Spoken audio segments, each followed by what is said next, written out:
Welcome back to Paul's Tech News. Markets were disrupted and global order dissolved into chaos this week as the direct result of one person, me, because it was my birthday a few days back, which explains not only the week's belligerent celebrations that often devolved into rioting and looting, but also the general feeling of existential dread and uncertainty that accompanies these occasions as one matures. But apart from gifting myself a day or two this week to pretty much do nothing, which was awesome, especially when it's guilt-free, I also took a look-see at the tech news, and believe it or not, it was not all bad. There was still plenty of bad, don't get me wrong. That's impossible to avoid in 2025 it seems, but there was also some good, and that's not bad.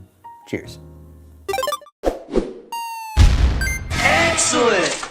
Today's video is brought to you by Thermaltake's TR100 mini tower case and travel trunk. The TR100 is a diminutive but full-featured dual-chamber chassis with a surprisingly roomy interior for high-end PC builds, available in a variety of colors with support for up to 360mm GPUs and a 280mm AIO radiator on top. The modular design means side panels are all removable for cable management, and upgrades include an optional LCD panel or the travel trunk to easily take your TR100 gaming PC setup on the go. For more on the TR100 mini tower case from Thermaltake, check out my build or click the sponsor link in the video description. So remember like a month ago when the NVIDIA RTX 5070 launched for $550 and all the reviewers were like, meh, wait till tomorrow everyone, the Radeon RX 9070 and 9070 XT are going to offer much better value.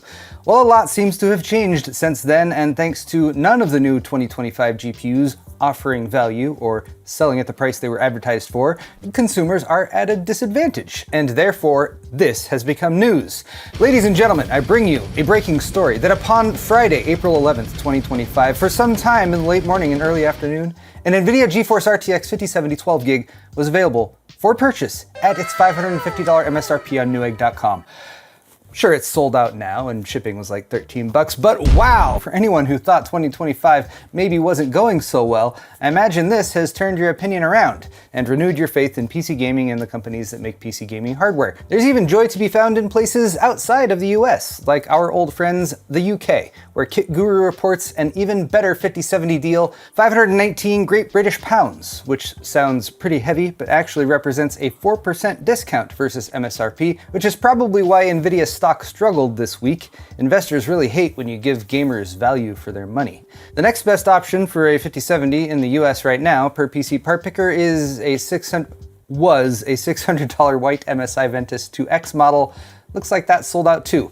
But I think what would really get gamers excited is a 5070 Ti available at MSRP, and I say would because that is absolutely not the case. Those cost $1,000. The 5080 is closer to $1,500. 9070 and 9070 XT laughably close to $1,000. And if you want a 5090, I believe NVIDIA has instituted Prima Nocta. That's where you can buy a 5090, but then Jensen comes over to your house and he gets to game on it first, while you are forced to watch. And he might not look it, but Jensen can go all night. So I've heard. Speaking of things that get Jensen aroused, a GPU launch. The RTX 5060 Ti is due to debut this week, or so rumors say, with a Tuesday announcement and a Wednesday for-sale date, and along with a handful of pre-launch buzz, there might even be some good news today. Asterisk, asterisk, relatively speaking, see footnotes, your mileage may vary. Per the board channel's forums though, board partners have been provided pricing that is lower than anticipated. With the 5060 Ti 16GB said to have an MSRP of $429 US or 3,599 RMB, while the 5060 Ti 8GB might be $379 US or 3,199 RMB. That's $70 less for the 16GB card, where the 4060 Ti had an MSRP of $500, and $20 lower for the 8GB version. And it looks like the 50 series cards will be capable of a decent double-digit performance improvement over their last-gen counterparts, at least if this leaked Geekbench test result is true, which showed a 5060 Ti 16GB beating the last-gen 4060 Ti by 13 to 14% in Vulkan and OpenCL, which aren't always direct indicators of typical rasterization performance, but should at least be in the ballpark. And even more good news, which is starting to make me feel nervous and unnatural at this point, is that NVIDIA seems to have loosened their grip on the power connector requirement, as MSI 5060 Ti variants have been pictured with both 12V2x6 and the much more reliable standard 8-pin PCI Express graphics power connectors. Hooray!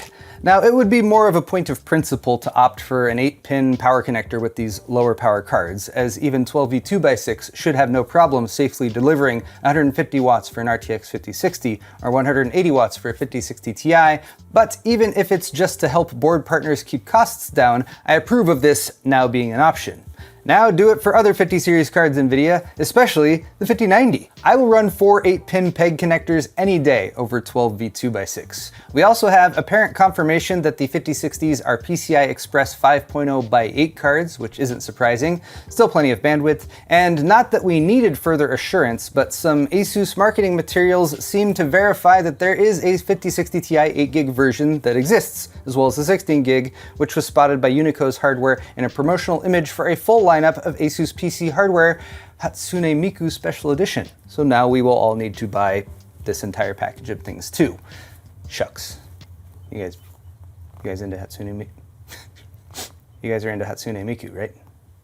Something we don't need to buy is GPU-Z, because it is free, hooray! And it is now updated with support for the GPUs I have been talking about today, which are definitely still rumors, but were also listed in the patch notes on Friday. The 5060 Ti is there, as well as the 50 series laptop GPUs, and the RX 9070 GRE, which I talked about last week. While there was some hope that AMD was preparing the RX 9060 or 9060 XT to launch against NVIDIA's 5060 Ti, that seems less likely now. It's more likely that we have a GRE Great Radeon Edition coming instead, with big question marks about whether it will be region limited and if there will be more than 10 or 20 of them made. That would be nice, because in the past month it has become evident that AMD is doing an even worse job of keeping their 9000 series GPUs in stock than NVIDIA has done with the 5070. And once again, AMD seems to have missed the point that when NVIDIA sets the bar low, you're supposed to easily step over it and not go for a limbo attempt. Still, more RX 9000 series cards have continued to launch in small, artisan batches, so it would appear, with the latest being the Spectral White edition of PowerColor's Red Devil RX 9070 XT. I have a video coming up featuring this one, so I was keeping an eye on the price, which was $900 out of the gate, just a $300 markup versus supposed base MSRP. But nevertheless, the 20 or so units that Micro Center said were in stock at their Santa Ana location all sold out on launch day. Thankfully, now that all the cards have sold out, the price has dropped to $850. On the flip side, it comes with a tiny version of itself with fans that actually spin.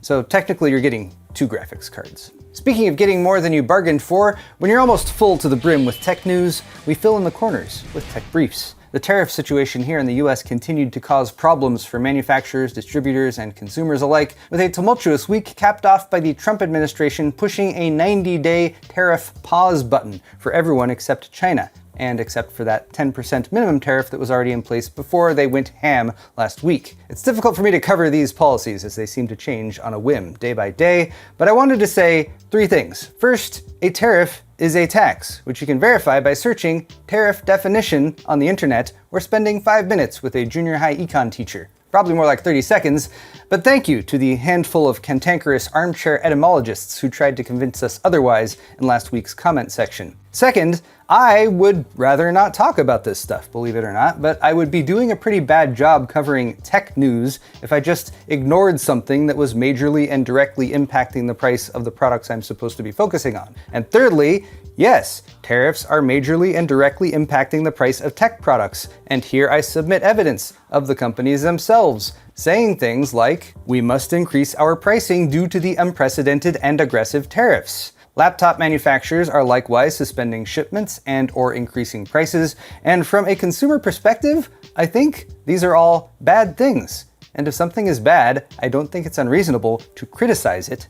Without that, I don't think I would even have much of a show every week. Moving along though, the Shenzhen 8K UHD Video Industry Cooperation Alliance in China revealed a new video connection standard this week dubbed GPMI, or General Purpose Multimedia Interface, which is meant for 8K video, as the alliance suggests. Using a standard USB Type-C connector, it can deliver 96 gigabits per second of bandwidth, or double HDMI 2.1, as well as 240 watts of power, while a newer GPMI Type-B connector that's in the works will bump that up to 192 gigabits per second and 480 watts of power. That could power all but the highest end gaming laptops while providing massive amounts of bandwidth for video or data, all via a single plug. But adoption is always the big question for a new standard, which the USB Type-C compatibility should help out with. Keep an eye out for devices that integrate GPMI in 2026 and beyond, but maybe they should get some better GPUs to the market first if 8K high refresh rate gaming is ever really going to be a thing. I'll probably just upscale from 1080 with DLSS 5. Kawasaki has a new product for gamers who can't decide between Red Dead Redemption and Cyberpunk 2077. It's called Corleo, and it's a robot horse that you can ride across the open plains, or under a waterfall, or up that mountain that's just over on the other side of the Uncanny Valley. Revealed at the Osaka Kansai Expo on April 4th, it is a two-seater quadruped robot that you steer with your body, and of course it uses AI to scan and navigate over rough terrain. It's powered by a 150cc hydrogen generator engine, but aside from the ridiculous chasm leaps from the video and the fact that it looks like a Shinra-designed mini-boss from Final Fantasy VII, I am sure there are plenty of disabled folks who would love to take Corleo for a ride off the beaten, paved, or otherwise flat and evenly graded path. Finally, we say goodbye to Fry's Electronics. Again, the tech and PC hardware retailer here in the US that gamers had a love-hate relationship with. Despite going under back in February 2021, the Fry's location in Burbank was only just demolished, as documented by the LA Times TikTok account. Each Fry's had a different theme, with this one being space-themed, but they weren't able to find anyone with the time, resources, or motivation to preserve the big UFO on top. So it was torn apart by diggers so it could be recycled. Thanks for the memories, Fry's, and thanks LA Times for one last look at what was once the world's largest unidentified frying object. So there you have it, guys, tech news for the week, and if you liked it, click that like button or leave me a comment down below. While you're down there, all of the articles that I talked about today are linked in the video's description if you're interested, and you could also check out my store at paulshardware.net for high-quality merchandise, t-shirts, hoodies, beer sets, and more. Subscribing to my channel is always a good call too. Thanks again, everyone, and we'll see you next week.